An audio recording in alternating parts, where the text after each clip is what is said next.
Good evening, everyone. Thanks for coming out tonight. My name is Annie Vinatieri. I help with a group a little, just over the county line in Luzerne County.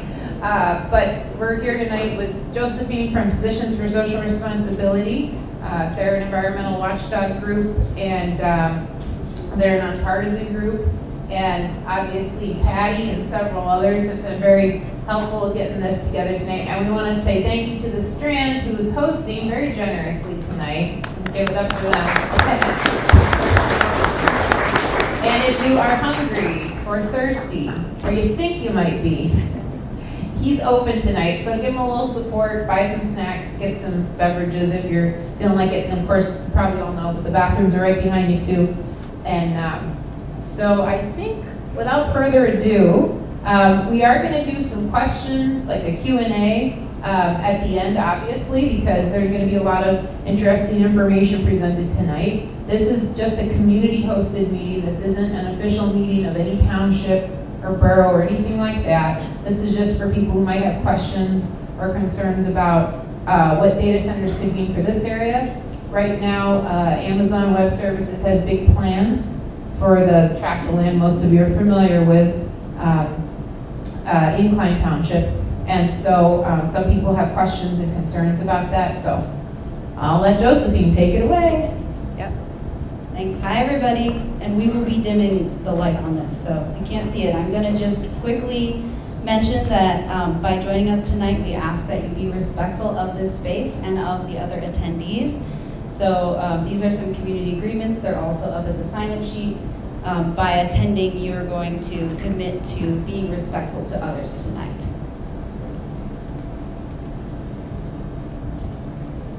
My name is Josephine Gingrich, like Annie said. I am the Health Advocacy Outreach Coordinator for Physicians for Social Responsibility. I live about an hour away in Monroe County, and we are being inundated with data centers in the Northeast. Physicians for Social Responsibility is a nonpartisan health advocacy group that focuses on the community health harms from environmental impacts like data centers.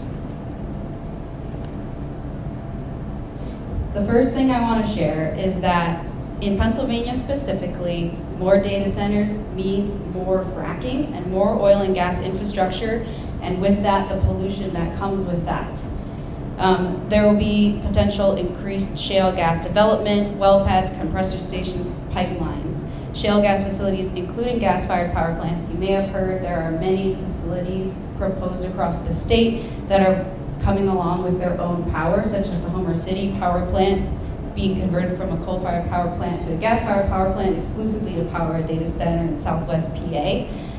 Pennsylvania is a large exporter, the second largest of oil and gas.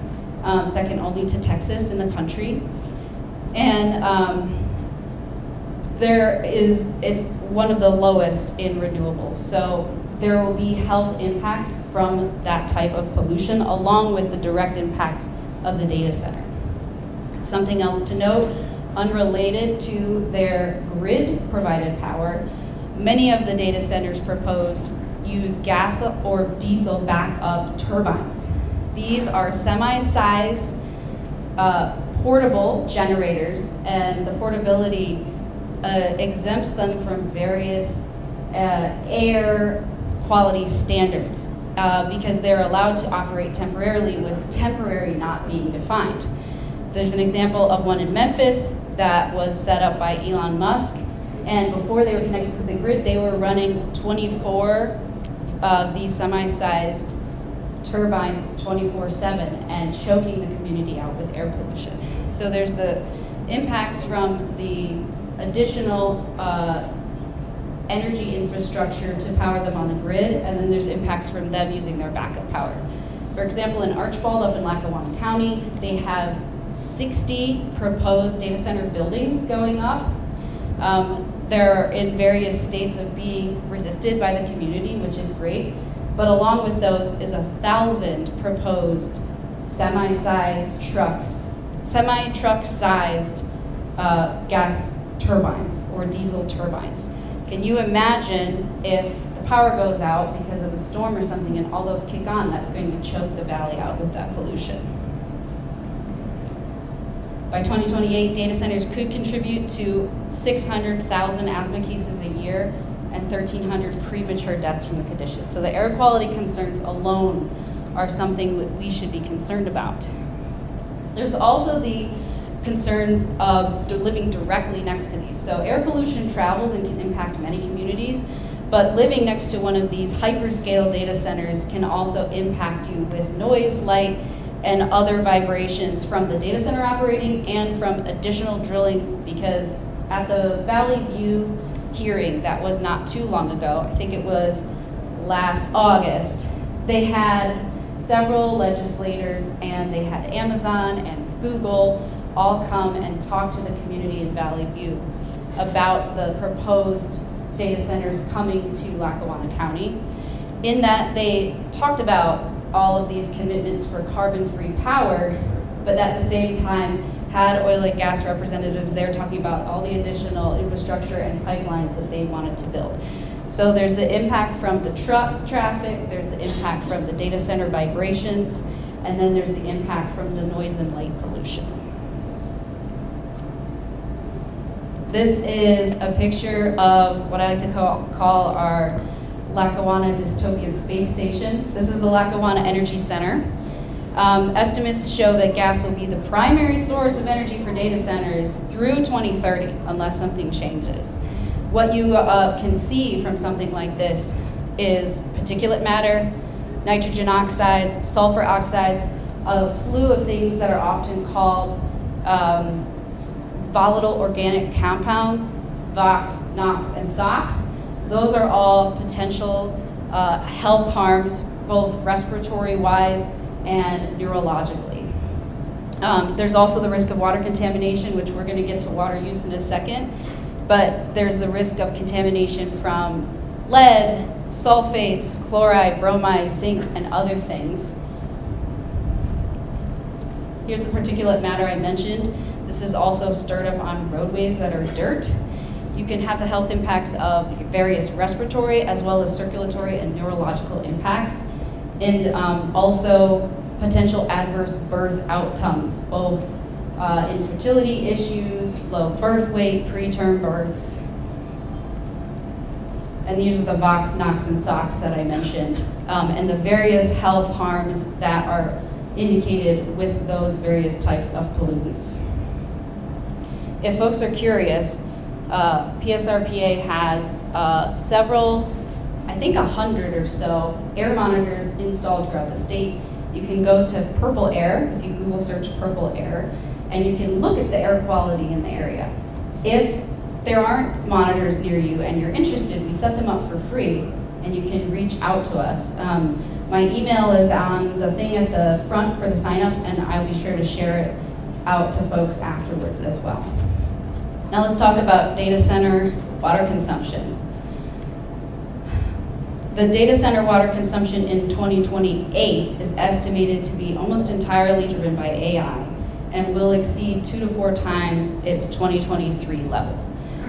We have issues of direct use, which is what the data centers use to cool their equipment, and then we have the indirect use in those power plants and other oil and gas infrastructure, nuclear infrastructure to power them.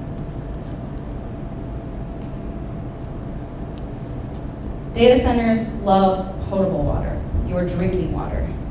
Other types of water, such as reclaimed water and effluent water, recycled water, river water that's untreated, can harm the equipment, and they want to use the clean water that we need to drink to cool their equipment. On average, the alternative water sources contribute less than 5% of the data center's total water supply. Here's a graph that shows the on-site in red of what they will use to cool the data centers, estimated, and then in blue, just the water used for electricity generation. So it runs much deeper than just the direct use that the data centers need for their water. An estimated 100-word email generated by ChatGPT averages about a 500 milliliter bottle of water. The electric power sector in 2020, so that's a little bit of an old statistic, used 47.5 trillion gallons of water.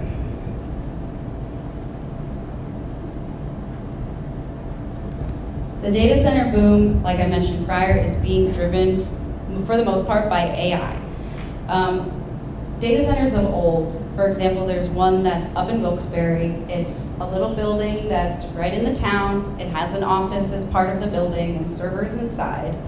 Is used to power a company's local internet. It's a local internet provider. It's innocuous, it doesn't disturb us, and I don't want anyone to blame you all. If you hear Amazon or Google or anyone else saying this massive increase in data centers is our fault, that's not true. If you shop on Amazon or you use ChatGPT, it's not on the consumer for this massive push from corporations to build these hyperscale, massive data centers. Most Americans think that AI won't improve their lives and they are resistant, and it's being forced upon us anyway. AI is poised to drive a 160% increase in data center power demand. A resident handed me this when I came in. This is a sheet from one of their bills from PPL that says debunking data center myths. And it makes claims about how data centers aren't going to raise distribution rates, that they'll pay for their upgrades, and that PPL can help you lower your energy bill.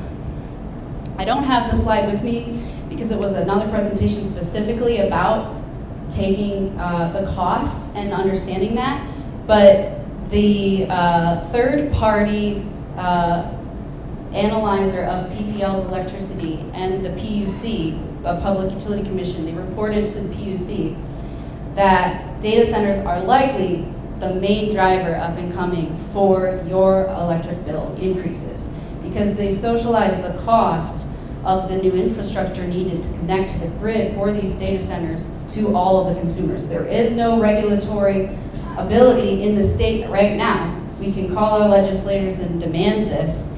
They don't have a regulation to make data centers pay for their own power. So there's not a way to force that. I'm going to hand that to you before I forget. Thank you. And if you get your emails from PPL instead of a paper bill, they'll have a little, hey, we're asking for a rate increase right now. You can comment and they'll give you an email address. I encourage you all to look that up and comment. And if you have a different electricity provider, still provide comment to the Public Utility Commission that you're concerned about the power bills from data center activity. Potential risks from AI are also a concern. There's the potential for automation spur job loss. There's deepfakes, which is a term for when someone's face or voice are used and they're AI generated, or they're put on an AI generated video to scam and trick people. There's privacy violations, copyright infringement. I'm sure you've seen AI generated images called art, but it's stolen, right, from the folks who've actually produced art. And then there's surveillance, bias from bad data, something called hallucinations, where the AI makes up your sources, or it tells folks about something that didn't happen, or gives you wrong statistics to please the query. And then there's the risk that you may have been hearing about on the news for weapons automation and allowing AI to make decisions like war decisions.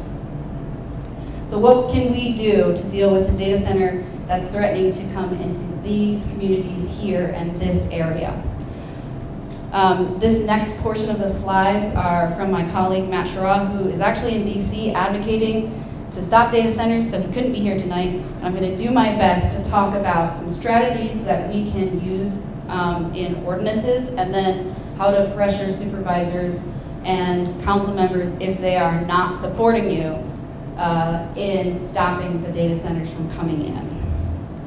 So there are ordinances that are local laws passed by either your borough council or your township supervisors, depending on what you have. It's your force of law in your municipality. This includes zoning laws, noise limitations, property maintenance, so like your grass can only be so high. You have to take your signs down after a certain amount of time, those kind of ordinances, and public health protections, right? There's also something called a resolution. So the ordinances have legal teeth, and you can fine people, and you can sue people over violating an ordinance. A resolution is still useful, but it doesn't have that oomph. And what it is you can demand that your town say, we don't support this, or we support this. It can be a resolution for or against something. So if you live in a town that is not under threat of a data center right now, but is adjacent to one, you can pass a resolution saying, we are not happy about this data center in the next town over. An ordinance is passed at a public meeting. Its first draft is introduced at that first meeting. I encourage you all, when you are able, to go to your township meetings. I've seen amazing turnout from folks, and just the fact that you're all here tonight means that you're engaged and concerned about this. They will have a first reading of it, and then they have to advertise a public notice saying, we're going to pass an ordinance. That is then held at a second meeting where they can then vote. It becomes local law if it's passed, and it may not supersede state laws.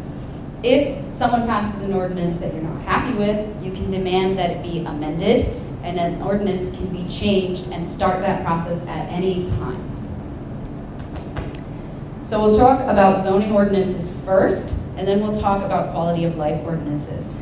And you can come at data centers and other industrial infrastructure that might pollute your communities with both of them at the same time. A zoning ordinance is governed by the Municipal Planning Code in Pennsylvania called the MPC, and it divides the land up into various zoning districts. The first thing that you all should do when you go home is get a postcard or get a leftover Valentine's card, write it to your local township and say, we want a zoning ordinance that makes data centers conditional use. And for folks who need support with that, we can write drafts and share it online. And like I said, you can email me if you have questions or need support. But one of your first line of defense is demanding that it be conditional use, because it doesn't make data centers banned from a community. You can't do that. It's called, what is it called? It's called exclusionary zoning if you prohibit a use of an industry. But what you can do is say, we have the power to review each one. They can't just build them, and then community gets time to offer input and share their concerns, and you can then have the permit denied.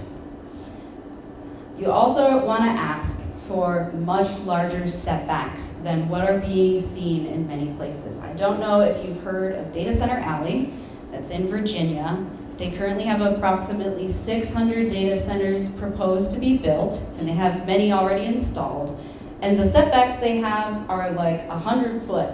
And in Salem Township, I think, is it 75 feet or something? Yeah, in some places there's a 75-foot setback. So they're right up against communities. You need to, as soon as you're able, reach out to your townships and say, we want a 2,500-foot setback. That, according to the Food and Water Watch, is a defensible setback, it's a reasonable setback, and it limits where a data center can go because they can't build it right up against a residence or a school. You might also be running into curative amendments as these things go along. A curative amendment is a legal challenge. It can be introduced by either a community member, a group of community members, a developer, or even the town itself can say, we're going to put a curative amendment and pause developments of this particular thing while we update our zoning laws.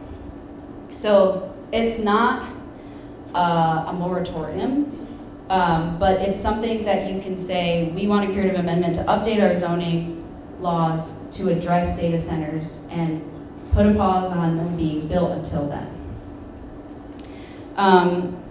And you might be seeing curative amendments come in by developers saying, data centers aren't specifically named in your zoning ordinance, so they're being excluded. We're suing, we're putting this curative amendment in, and then they'll offer language that's beneficial to them, which is what's happening to a lot of communities right now.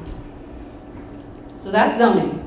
Quality of life ordinances is another way you can go at this, and one that you can do in tandem. So the zoning fight is one thing, and depending on where your township is at, Annie's going to talk about sort of the current situation so everyone's on the same page. The quality of life ordinance can work in the background while the zoning thing's getting duked out. Quality of life ordinance is about public health, public safety, and nuisances. We have a draft one that folks can use. I'll share it after. It's online. And what you can do with a quality of life ordinance is you can say, we don't want any industry operating at a decibel above X at any time of day or at night, or you can demand a specific decibel level of their generators, because there are cheap generators that are super noisy that they want to use, or there's much more quiet but much more expensive generators that are used for hospitals and other medical facilities. And if you demand that in your ordinance, it makes it a little bit more cost prohibitive for some developers. But again, these are billionaire corporations, so you should demand what's best for your community's health. You can also, have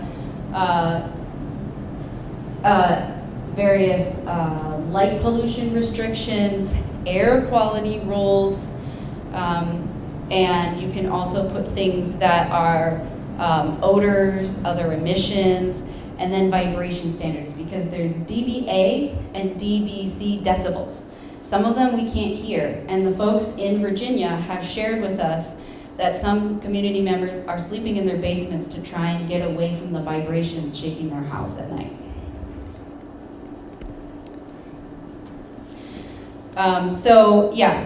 You want kind of a straightforward zoning ordinance that is like, you want a conditional use with these setbacks, and then you can put a lot of other of your concerns and have them addressed in a quality of life ordinance, also known as a nuisance ordinance. And then here's some examples here. Noise not to exceed X decibels at the property line, generator testing only during daytime, you have to shield lights. And what this says is it doesn't say no data centers, which again is an illegal thing that you're not able to do in the state. What it says is if you want to come here and play ball, you have to abide by these respectful standards for our community. And if a developer doesn't want to, then they will look elsewhere. But I do want to stress that we don't need these data centers at all. These do not benefit us. These are here to benefit billionaire corporations for surveillance and for making money off of us. So I don't want to be a not in my backyard person. I want to be a not on planet Earth person. And that's one of the reasons that I'm trying to go to various communities and help all of you out. So if you manage to stop this data center, which I think you have a great shot at, if your neighbors next county over or next town over are facing one, support them and help with tips and tricks. Like, shout out to Annie being here from Not Her Township, because she's fighting as the data centers there.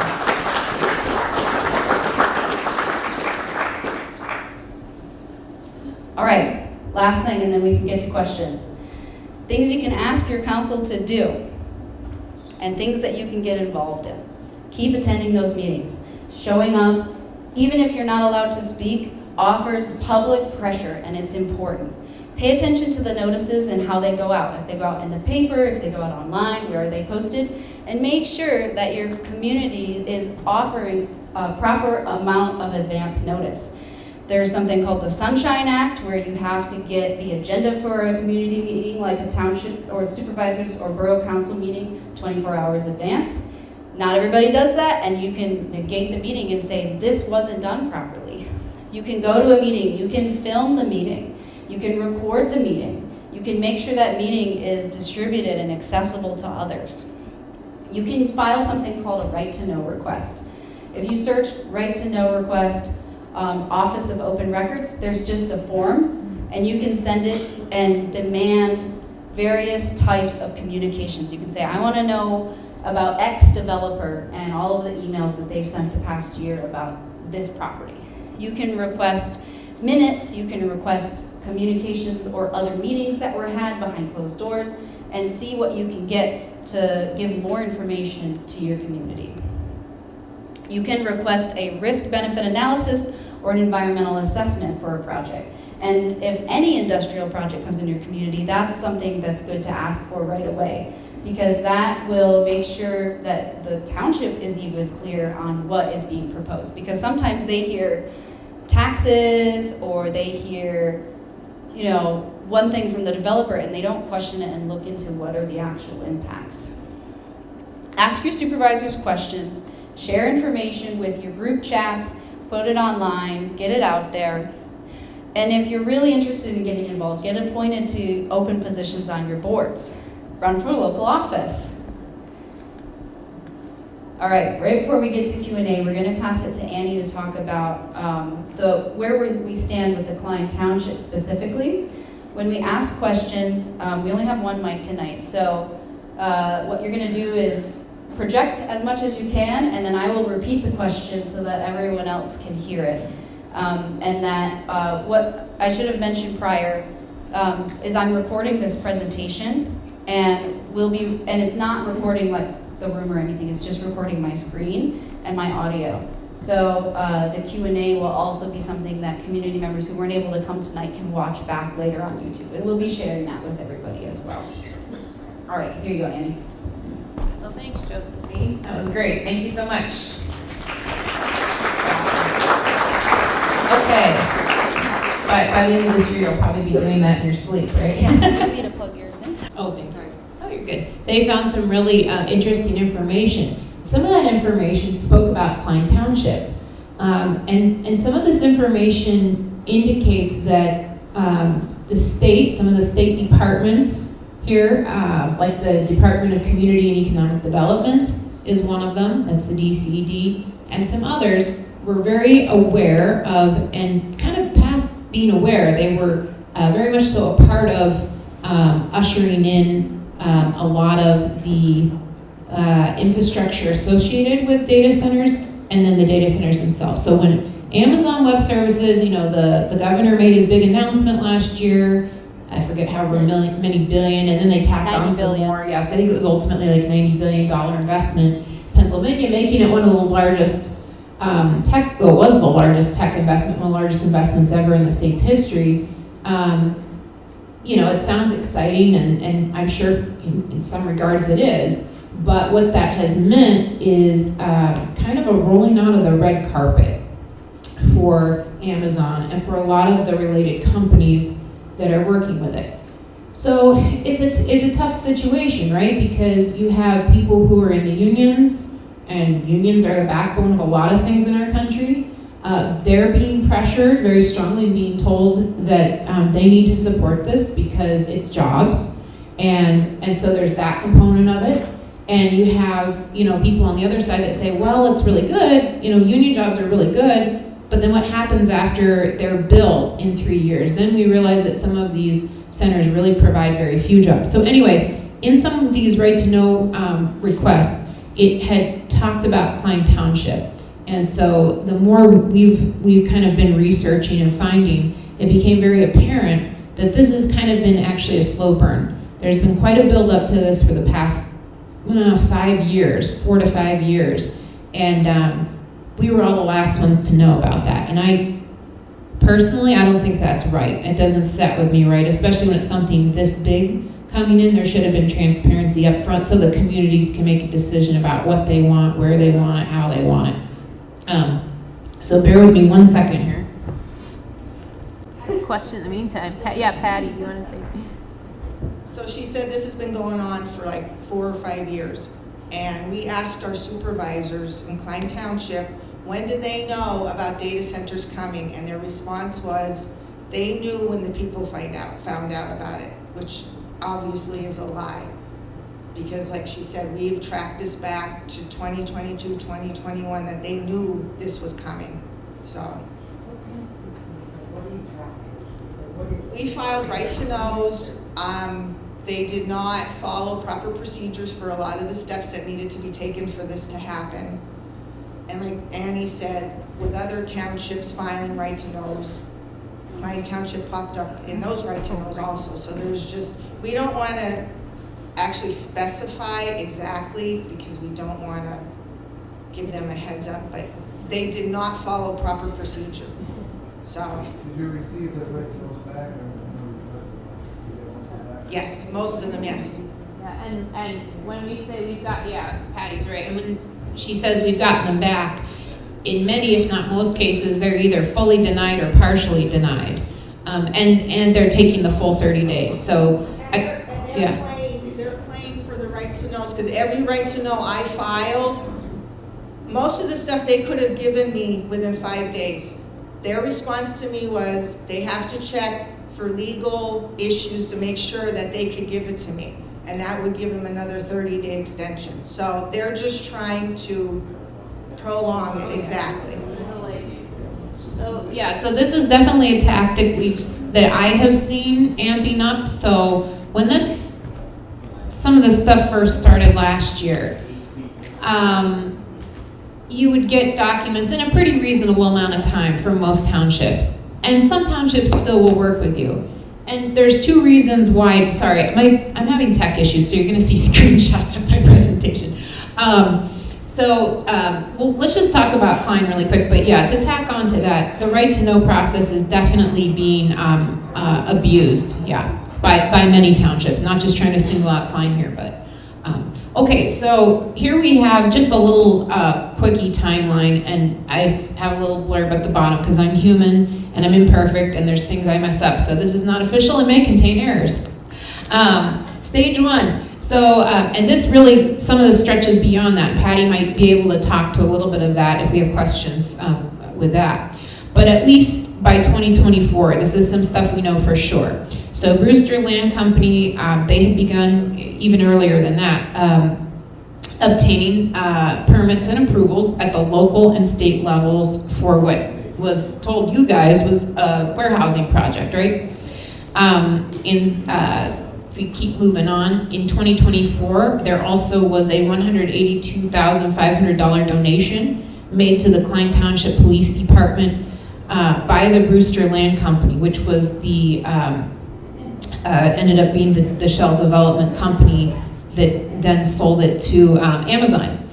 And then after that, we're kind of going along with that. In the meantime, starting even earlier than 24, PPL began obtaining easements and permissions for expanded or new use to install high voltage power needed for industrial scale projects. And that's been happening all over this region. Where I live, we're really close to where they want to put that 500 kilovolt line through, which turns out, once we kind of held their feet to the fire, it turns out it was for the Amazon project up there, Project Hazelnut. And which, by the way, they haven't officially come out and said it, but they have now, because we found all of that in state right to know documents. That is an Amazon project. And then it was admitted to me by the head of the Northeast Regional Office, Mr. Bashinsky, at the conclusion of the Project Hazelnut hearing, because I was reading him the Riot Act in the vestibule, because they shut the hearing down early, because that's what they like to do. So I said I thought it was a sham, that he was sham hearing, that he was doing it that way. And I said, and I think next time you should hold another one, and you should have your end user developer there. And he looked at me and I said, and we all know it's Amazon, and I have proof of it, right to know. He goes, well, yeah, it is Amazon. So there you go, and I have a witness for that. Okay, Kline Township municipal leaders in 2024, then a little bit later after that, but not too far into the year, did go ahead and enact an ordinance that changed language to make data centers a permitted use.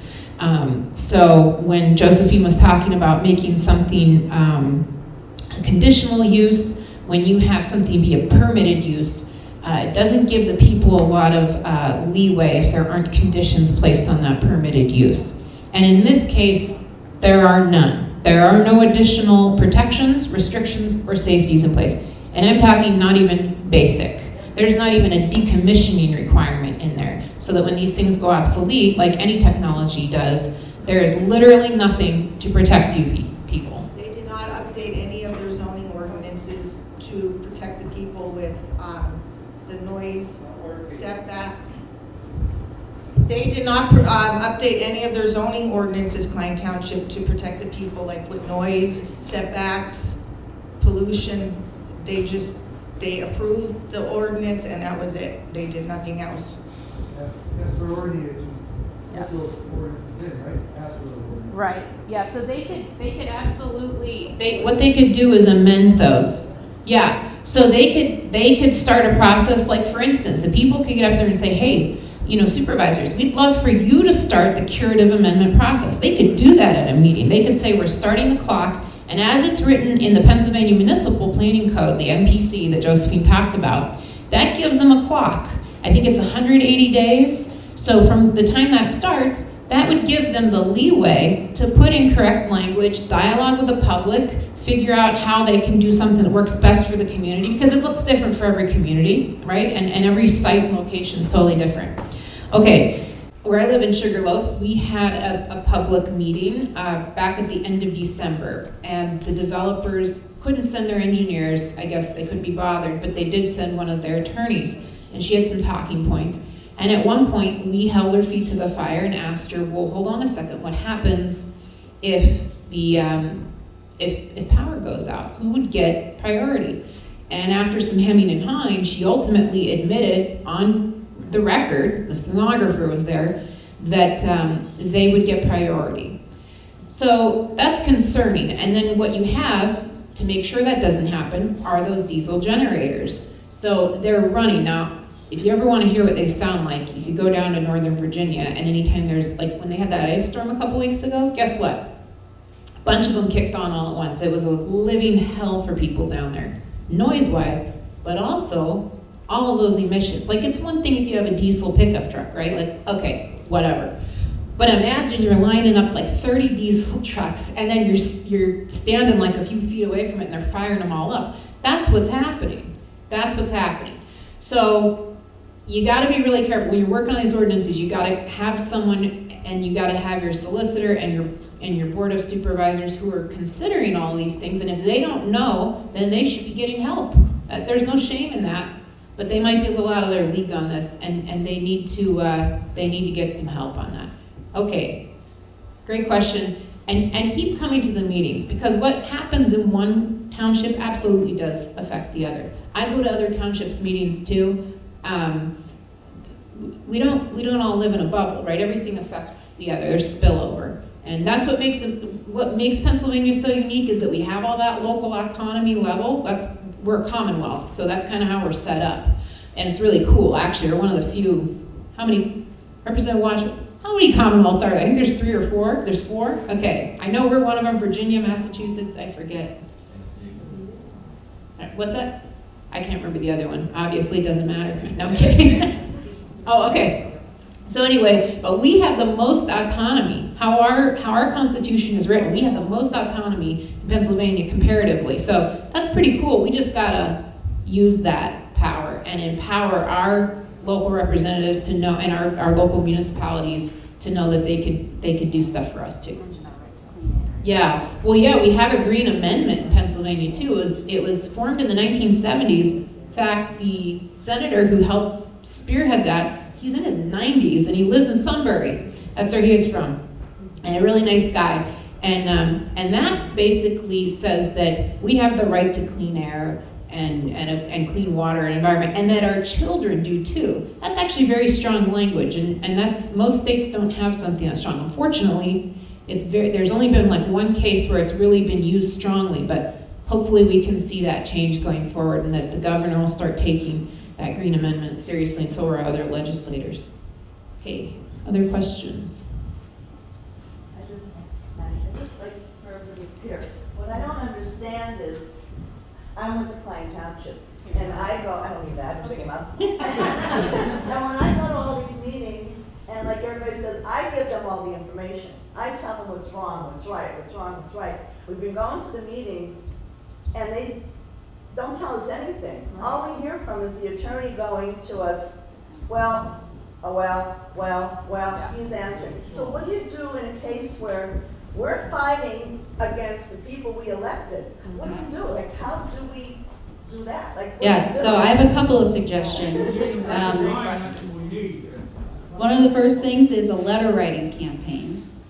Or, I don't know if they have an email address, probably letters would be better. Yeah? They do now. All right. Okay. So you can email them daily demanding answers and demanding a conditional use amendment. You can demand setbacks. You can have press conferences outside ahead of their meetings. That puts the pressure on them.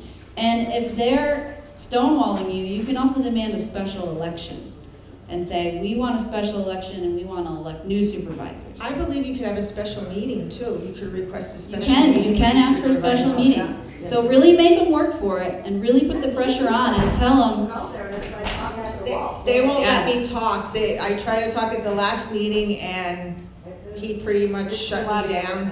and I'm sure you have a while to wait for another election, right? So, yeah, but Probably 2 years, because they run they're 6-year terms, right? Yeah. yeah, so you want to put the pressure on them, even if you don't have a special election right away. They know they're going to get kicked out next chance you get too. So put the pressure on that way.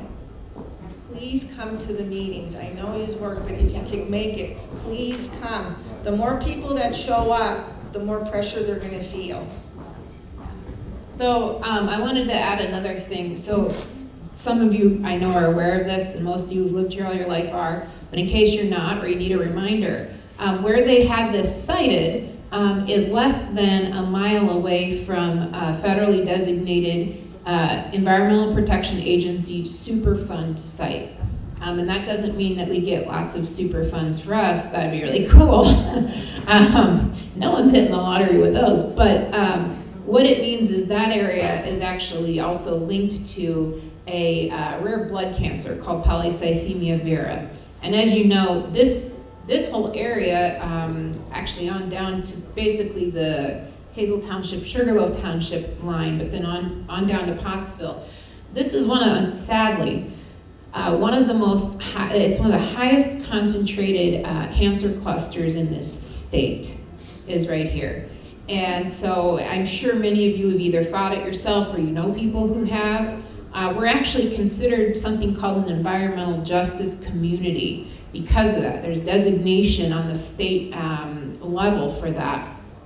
And so that should be a concern too. You know, the flip side is people say, well, it's brownfields and things that, it's useless land you don't want used. And that's a valid argument that can be made. But the flip side of that is that typically if you have severely impacted land, when you're doing any kind of major site disturbance or drilling or, not, in this case, they'd be doing a lot of blasting, okay? And I know that they already have a lot of those permits because they've been transferring them, like we said. So I'll back up for a second. I'm getting a little ahead of myself. So Brewster got all those DEP permits with the state for Brewster, for warehousing. Now they're coming in with arguably heavy industrial use, a totally different use.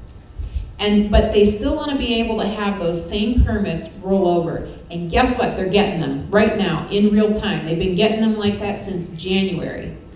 I logged on the one day and I couldn't believe my eyes. I sent it to Patty and a couple other folks are aware of it locally. It was a same day permit transfer. January 20th, 2026. Has anyone ever heard the term rubber stamper?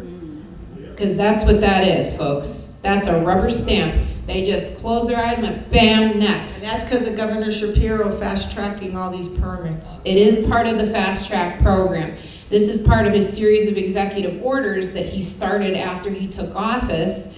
And unfortunately, what that's done is before there's even local approvals in place on in your municipality or county or whatever, these companies, and it's not just Amazon, it's other companies as well, could go to the state, get they'll have pre-approval meetings. In fact, I have the minutes from their pre-approval meeting for this one. It's lovely. And they have these meetings, and then they say, okay, yeah, sure, it's not that much different. It's kind of roughly the same area. We'll go ahead and approve the use. And so that means they can go in and clear land, they can clear cut, they can timber, they get blasting permits through the local mining department down in Pottsville, okay? And they can do major earth moving too. Well, that's significant. Why is that significant? Well, a couple reasons. I think it undermines local autonomy, and hey, wait a second, we're a commonwealth, that's what makes us cool. Like, where's our say in this, right? Should be backwards. The locals should approve it first, and then they can go get their state permits. That seems backwards to me. But what it also means is that could greenlight earth and water, groundwater disturbance. That's problematic because of your guys' water source that got cleaned up. You know, a lot of it got cleaned up in the last couple of years. Whoa, if we're doing this less than a mile from an EPA Superfund site, what in the heck are we doing to the direction of the groundwater flow? Now, I'm not a hydrologist, but a real hydrologist ought to come in and do studies on that. But this is a scary thing. And that should be mandated by the township and by the state, but at least by the township. I actually called DEP several months ago about the permits that were issued for Brewster carried over to Amazon, because I was worried about the Superfund site, and he promised me on the phone that they would not approve them until Amazon met all the criteria that they had to follow, and you see how that went. They gave them to them anyway. Yeah. So that's okay. They did this in Hazel Township with Project Hazelnut. They gave them all, okay, we have a question. And they gave it all to them there. But in the midnight hour, they were able to pump the brakes in Hazel Township, and the supervisors ended up at the very last minute not approving the preliminary and major land development. And that proved to be not something that the developer was expecting. So now they've taken the township to court. That's okay, it's gonna be tied up in court for a little while. This is what they're gonna do. They're the developer for Amazon in this case, North Point Development. You have a question? Yeah. I'm Jen, I am from Hazel Township. Yeah. And currently, from what I had heard, that our supervisors are working on an ordinance for the data centers. Now, I'm not sure, they might even be involved like with that Luzerne County thing, but I'm not 100% sure on that. Now I'm getting sidetracked, did I forget what I was No, gonna that's say? good. That's really good that they are starting to consider, they need to. They didn't have anything in place when North Point / Amazon came into Hazel Township and started with Project Hazelnut, yeah. So, now you had said in your presentation about that, they would have to publicize it with the ordinance. Yeah. So, do we wait until it's publicized, or do we just go to the meeting and keep asking about it? That's the best thing to Both. do, be on the Yeah, a bus? little of both. Yeah, Do you want to address that? No, that's right. You want to be asking for an update every single meeting for it.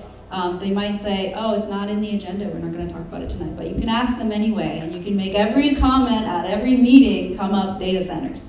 And then, yeah, you can also file a right to know requests and ask, and they will get that request, and it'll put the pressure on. So the request could say, I want what communication you've had about this draft. I want what communication you have with the developer the past month.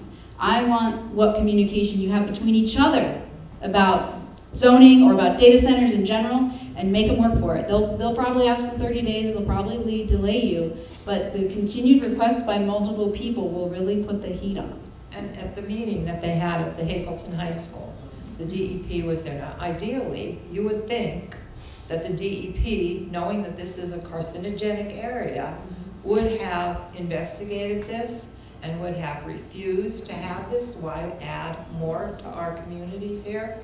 But I feel the DEP really isn't standing up to what they are there for. And even where I live in Hazel Township, there's a guy that owns all the property behind our Oakmont Acres. And I say he raped the land. He cut down all the trees from behind our home all the way into Pardisville. And there used to be 2 lakes back there. I didn't even go back because I think I would cry. I now currently have deer in my yard every night. And come summer, I'm sure I'm gonna have the bear. coming around, because he comes around when we have the woods. And it just befuddles me with DEP, like, how much do you trust them? They don't. Yeah, so, and with DEP, we have heard from them that they typically do not consider cumulative impacts when they consider the pollution of an air permit, which boggles my mind. If folks want a meeting with your environmental justice coordinator, I think we can arrange that. We wouldn't want probably a massive meeting, but if we have representatives from certain townships who want to meet and ask them some of these questions, DEP has actually told us that they want more meetings with community members rather than hearings, because they're not allowed to answer your questions at hearings. They're just supposed to take your comments and then take them home. But if you want a separate meeting, I can reach out to the environmental justice coordinator for this region, and we can get that arranged. I think that might be helpful to try and get some more answers from them. Yeah, and just in relation to that man that said he's from Banks Township and he wants to, we should all realize that you said we don't live in a bubble, and if somebody gets a data processing center in their area, there's not going to be a glass wall that comes up and stops that pollution from coming into your township. It's going to go all around. It's not, Yeah, where this is, it's right on the edge of the Susquehanna River Basin Commission. So part of it comes from Susquehanna River Basin, and then you guys are right into the Delaware River Basin. So those are the two great big, we have a question over here, underground, the water aquifer system that comes off of the rivers. Okay, we're considered in that basin. So it impacts as far as that goes. Like with the Susquehanna River Basin, that ultimately dumps into the Chesapeake. So I forget who the Delaware deposits into ultimately. I forget what they're tributary to. But yeah, so all of these things absolutely do impact. And look, if these data centers do go in, and as many as Amazon wants go in all of the places that they have chosen to site them, which are a hell of a lot of them, pardon my French, you can expect rate increases. My parents live in Northern Virginia. They moved there about 14 years ago. My dad's job took them down there. And the changes I've seen in a decade and a half would blow your mind, and not in a good way. Virginia is the #1 consumer of electricity in the entire United States. Pennsylvania is the #1 producer, in excess, I'll add, of electricity right now in the United States. So we also are very water rich. We're the second most water rich state in the United States after Alaska. That's a pretty interesting fact. So for a lot of those reasons and others, people, the developers want to come here. And that's fine, but they got to play by our rules, and we got to set those rules. But also the electricity rates, if you've noticed, have gone up. Oh, they go up and up, yeah. Because they're selling our electricity to other states right now. That's why our rates are going up, because they're selling our electricity to like Virginia and other places. Yeah, on the PJM grid, yeah. Yes. Yeah. Hi, I'm very familiar with the literature and the publications for the cancer clusters in Carbon, Luzerne. Oh, great. And Schuylkill County, I'm a cancer researcher. Oh, I have many members of my family that have cancer. Do you want to come on up here? I'm extremely concerned. Yeah. We need a meeting with the EPA. I've called them. I've Okay. kind of gotten the same response that you did. We need to take this very seriously because I grew up in McAdoo my whole life. I know a lot of you in this room. I recently moved to Rush Township. I don't know if anyone from Rush Township is here. I don't know how many people know, but like we're at the bottom of that hill. Still Creek Road, that was a big cancer cluster right there. Is the water gonna get contaminated in that area? Right. You know what I mean? As it comes down, like Right. that Superfund site is directly up on that mountain Right. on 309. Yeah, the I'm topography extremely- doesn't lie. It's just I'm gonna. concerned. Yeah. I'm extremely Yeah. concerned, and I think more people need to be educated on this. Yeah, I agree. So, you know what I mean? It's, Yeah, we should connect afterwards, Yeah. and Patty should connect with you. You're absolutely right. Anytime you have any kind of major ground disturbance or water disturbance, and remember, when they put data centers in, so they have to flatten everything. They will blast, I've seen them blast away whole ridges, and that's what they want to do with the lofty mountain. Okay, so they want to flatten everything because they need to have it perfectly flat for the servers, and for other reasons too. But so they need it completely flat. With that comes a tremendous amount of stormwater runoff, right? I mean, think about it. You clear a couple football fields completely flat, you get the rain we get in PA some years, you're gonna have new rivers popping up. So what that does is, you have your water runoff, plus you have the discharge of whatever water's coming out of the cooling systems in the data centers. And when Becky Ford from Amazon was here, she tried to downplay that. No, we're gonna use, what's that? 5%. Right. And I'd love to, that math doesn't math. It doesn't compute. Chemicals, you have to treat the water. Correct. You're gonna have Correct. bacteria, fungus. Yeah. And all that treatment is gonna go into our Yeah. groundwater. Yeah, there are fungicides that are used. There's a major increase in PFAS. And here's the other thing. No matter what, whatever's already in your water in a local region, when a data center gets that, they use up so much water that, and this is the argument, this is out of their own mouth at the Project Hazelnut hearing 2 weeks ago. They admitted that 2/3 of their water use would be 2/3 of what they were requesting from the local municipal authorities and stuff, 2/3 of it would be used up. That's a lot of water. Okay, now, this is the issue. What happens when there might be some questionable stuff in that water and it's fine when it's heavily, diluted? But now all of a sudden you're concentrating that same amount of crap into a much smaller amount of water. And that's actually what we see, that's what happened out in Oregon, the state of Oregon. And so because they were near a rural area, they used nitrate fertilizer. They spray on the stuff every year. Well, what happened was it was fine, it was just the farmers. But then a hyperscale data center went in there. And now all of a sudden they're getting that same water. It's not having enough time to recharge, right, in the water table. So it's coming up, it's getting used. Now they're concentrating that nitrate, and it's a much smaller amount of water. It was going back in people's drinking water. People there have been having miscarriages, weird cancers, cardiovascular symptoms, a lot of unexplained stuff. So, it can be a little different in every community. We might not have nitrate fertilizers here because we don't have farmers right here, but, so I'm getting on a tangent, but. No, right with that, I noticed that when they are building the data centers, they're all along the watershed. Yeah. So just like you're saying, 100%. that's going to change the whole ecology, and like you were Absolutely. talking about, the build up the water supply underneath. Like they're not thinking it through. I mean, I can understand if they were going to do a couple here, but the number of them that they're putting up is just. Yeah, and I can speak to that. I should have had this in my slides, but PSRPA co-wrote a data center report called The High Cost of AI that came out last month. We did a webinar on it. I'll share the recording of that and the report. But data center developers have an incentive to submit duplicate interconnection requests and ask for more data centers than they need. And again, need is a strong word for them because it's what they want, but it's not something that we need. It's not for us. So it's a low risk for them to submit duplicate interconnection requests, but it's a high risk for ratepayers because that estimation then balloons up the estimated amount of infrastructure that the PJM grid, which is the grid we are part of, then orders energy for on their auction. Yeah, and so in Pennsylvania, we're seeing an average between 12 and 20% increase in electric bills for infrastructure increases. And those are the majority attributed to data center interconnection requests. So they're not even being built and you're already paying for them.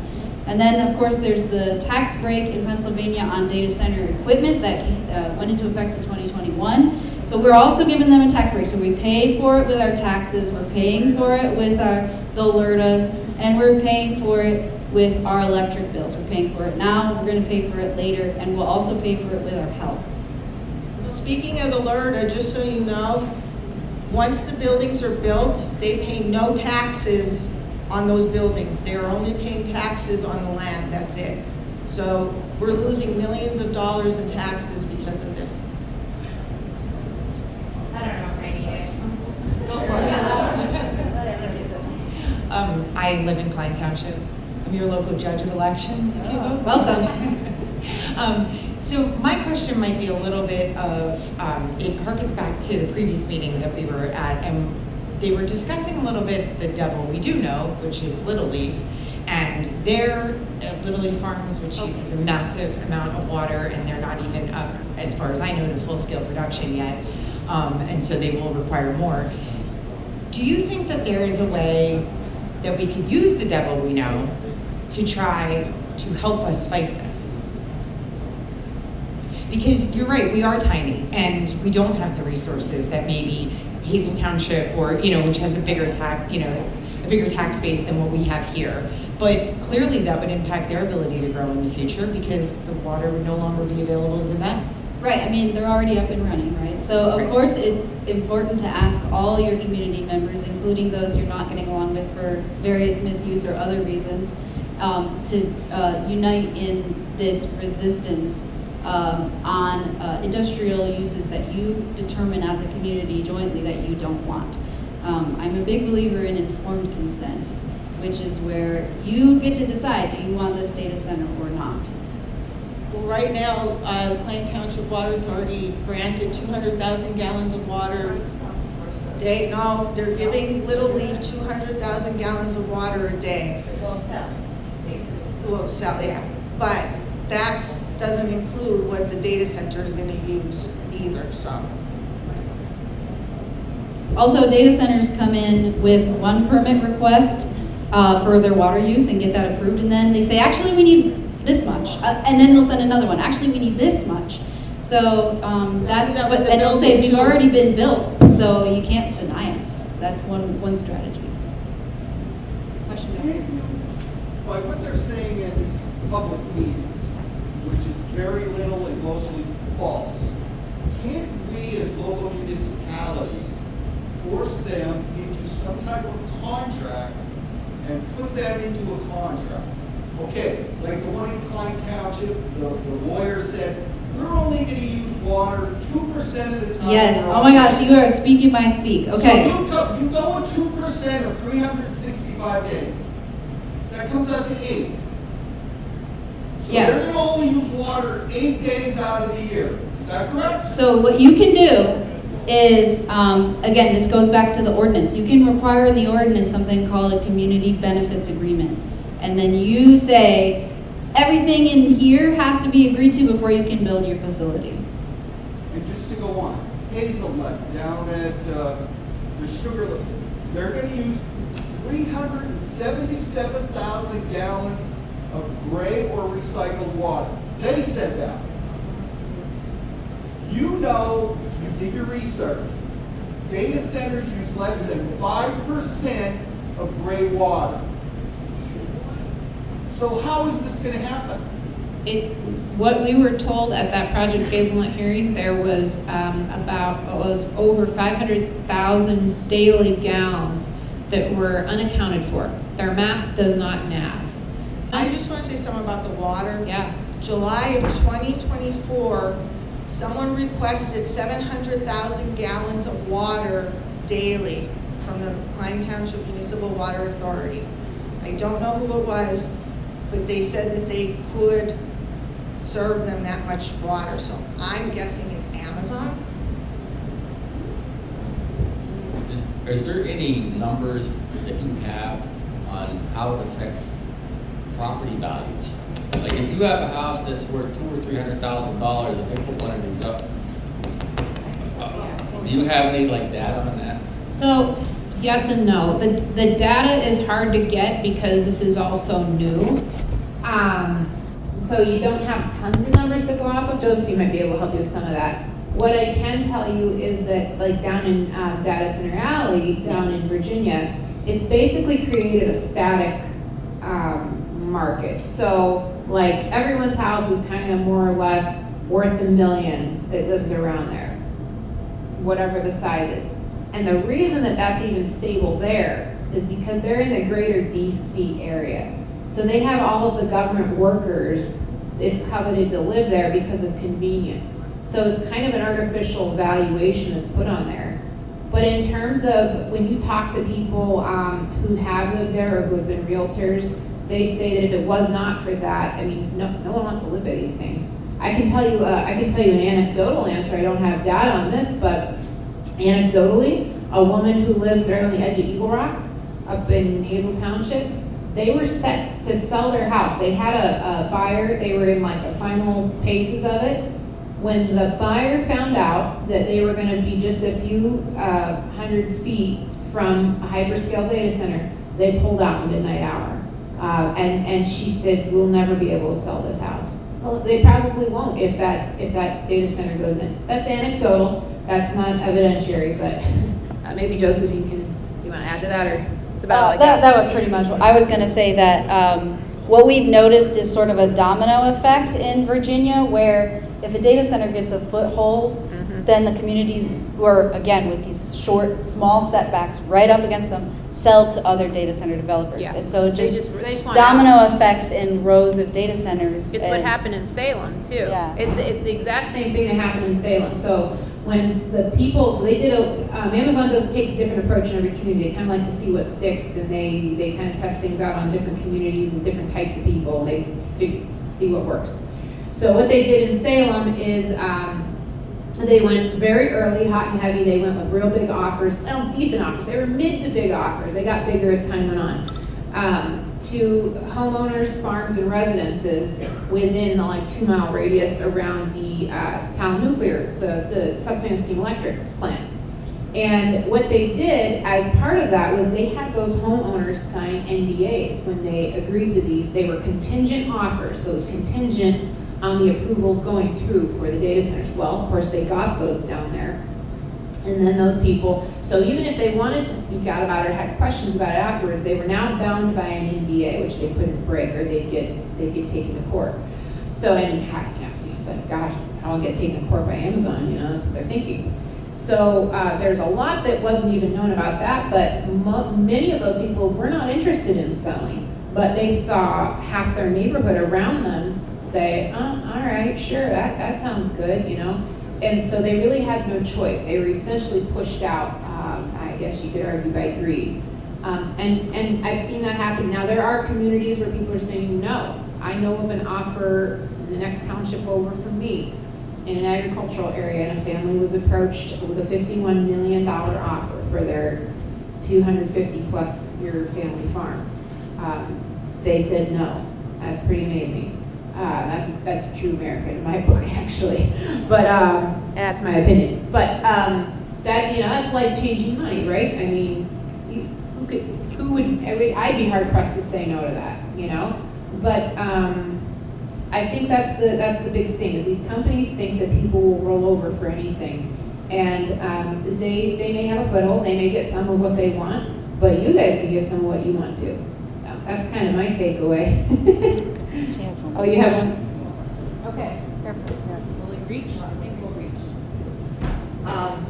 I just want to say, if people that didn't get to that high school meeting when it was 2 weeks ago, I had posed a question to the whole board that was up there. They said that the water is going to be recycled from the sewer plant to them to use, and then it was going to go back. But that was only going to happen through the months from April through September, because it gets colder then, and then they don't need the water. And I said, what happens if you don't have enough water? I have a well also, which I value that water, it's delicious. And I said, suppose you decide you're going to dig a well there, and that's going to affect my well water. And he said, we don't have any plans for that because we think it's going to be fine. And I said, and then you said that you're also going to pay for the upgrades to the sewer plants so that it can handle all of this. And I said, what happens after you make these adjustments to make your company work? Well, what happens with keeping it up? What's the update, or the upkeep of it? Are we going to be charged for all of that? Oh no, because what we pay them for recycling will cover the update costs. So there's another. Yeah. No, that's a good demonstration of what's going on. Yes. Oh, yes. Hi, Angelica. I live in Lofty. Okay.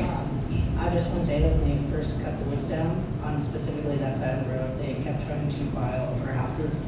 And And when that didn't work, they tried to say, well, your pool is too far back on this, and this is Kline Township property, and blah, blah, blah, blah, blah. These people don't care about us. We need to care about us. You're absolutely right, Angelica. You gotta care about you. And that's the thing, like, they will fight dirty, they'll come in with smooth PR. We're here for you, we're bringing jobs, we're gonna bring tax, tax benefits. And, yes, there is some of that's true, but they're not your buddies, I'll put it that way. You can take what you want from it, but I have not seen them be good neighbors yet. We're going to wrap it up, but I wanted to say the Ohio River Valley Institute, which is a Southwest PA research group, they said that an Olive Garden is going to employ more than a data center. It's accurate. All right, well, thank you guys. Thank you so much. Yeah. If you have additional questions, don't hesitate to reach out. Again, Kline Township's meeting is this Monday, March 9th at 4 o'clock. Yeah. Banks Township residents, please come. Even though you can't speak, just show up. Just show up and be there. Speak anyway. Where is that? You can speak, you pay taxes in the same school Exactly, that district. was brought up at township meeting. You can- 7-Eleven, Kline Township is at 5th Street and Claire's. Anybody comes to a meeting, they have a right You're absolutely to right. open their mouth up. Yep, They can't tell you to shut up. You're right. You don't belong there. especially for how much the solicitor speaks when supervisors should be. Exactly. Because that's a violation of Shut up. UPC too. They did, they told me to shut up. Yeah. Me too. I don't feel like what she. Hang in there, don't let them boss you around. They're acting like scared little men. Thanks, folks. Thank you guys. Thank you. Thank you, everybody.